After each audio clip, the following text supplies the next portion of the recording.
এই টিন্টু আর বল্টু, তোরা কিন্তু অনেক ফাঁকিবাজি করছিস কাজ। বল্টু, তুই কিন্তু কাজের মধ্যে আরো বেশি ফাঁকিবাজি করিস। মালিক, আমি ফাঁকিবাজি করি? আমি তো এখানে বসে থাকি, বল্টু এনা ফাঁকিবাজি করে। কি? বল্টুর এত বড় সাহস! এ কি রে বল্টু, তুই নাকি কাজের মধ্যে ফাঁকিবাজি করিস? মালিক, আমি কই ফাঁকিবাজি করলাম? কালকের মধ্যে যদি ফাইলটা না হয় তাহলে তোদের দুইটা চাকরি শেষ হয়ে যাবে।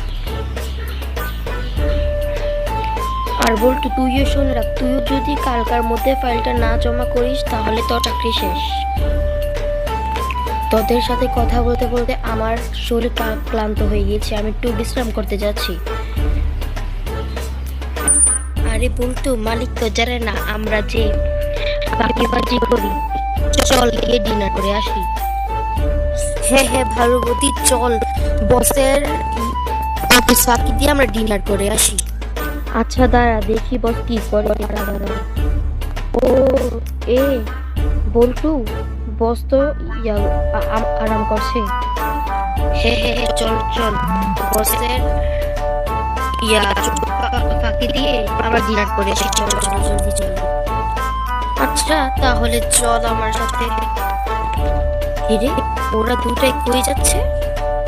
দেখতে হয় তোকে। এই কি রে বল্টু আর টিন্টু, তোরা দুটো মিলে কই যাচ্ছি? আমাকে রেখে ডিনার করতে যাচ্ছিস? আমি যদি আর একবার দেখা লাগবে না, আমার চাকরি নোট করবেন না মালিক। আমারও চাকরি নোট করবেন না।